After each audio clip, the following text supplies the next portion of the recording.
جنت جنت وطن دا جنت جنت.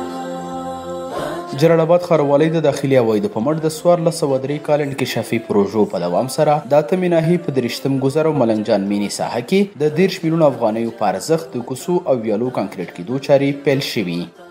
الحمدلله دلته کارونه ډېر مزیدار روان دي چې همدا ښاروالۍ والا شرکت په واسطه باندې الحمدلله شپه ورځ محنت کوي. دا سړکونه موږ ته جوړ کړل او ډېر زیات سهولیات دې سره موږ ته راغله چې هم د مریض او هم د مکتب دپاره هم د مسجد ته د تګ راتګ په لارې کې موږ سره د دې په واسطه باندې ډېر زیات همکاري وشوله. موږ د امارت اسلامي نه پوره همکار یو.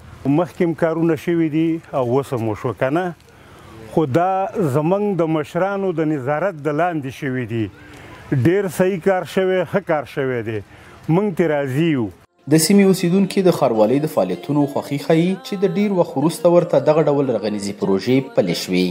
د دغه حکومت نه موږ ډېر راضي، ډېر خوشحاله یو او خدای پاک دې د عایلو قایم ولري دا حکومت او همیشه دې آباد وي، پوه شوې ودان دي او چې نور هم دغسې خدمتونه وکړي، فعالیتونه وکړي او کار وکړي. د دې کړنو نه موږ ډېر خوشحاله یو. په 40 کلونو کې موږ ته دا خدمت چا نه و کړی. د امارت اسلامي د کړنو موږ ډېر راضي یو. په دې که موږ کوڅې پخېږي، مخکې خامې اوبه به ډنډې وې، پیادل څوک نه شو پیتلی. اوس ماشاءالله ښه کار روان دی.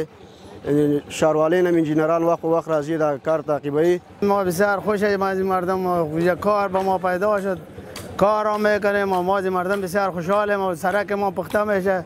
په ورته مهال دوی په ټولو برخو کې د هر راز همکارۍ ډاډ څرګندوي او د نورو دغه ډول انکشافي پروژو د ترسره کېدو غوښتنه کوي. په دغه پروژه کې د کوڅو اوږدوالی 1503 متره او 2 متره لنډوالی لري چې کانکریټ او په اساسي توګه به ورغول شي او سلګونو کسانو ته به پکې د کار کولو زمینه برابره شي.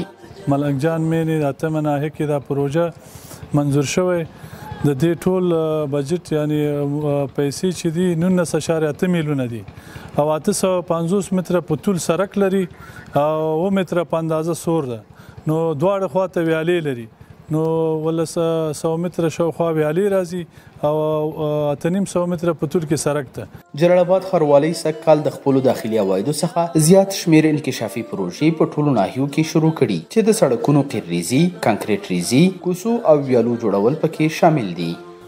د جلال آباد د ولس څخه مې دغه خواهش ده چې کومې پروژې روانې دي او د هغې د حفظ او د مراقبت باید ښه کلکه دغه وکړي، ځکه چې دا سرکونه جوړیږي او دا سرکونه هر کال پروژې منظوریږي، بیا په هغې باندې ډېرې پیسې لګیږي.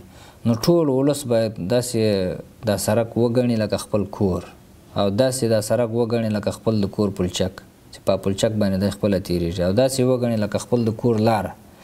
نو که نور خلک د دې تخریب و خرابۍ کوي نو ولس باید د دې کلکه دفاع وکړي.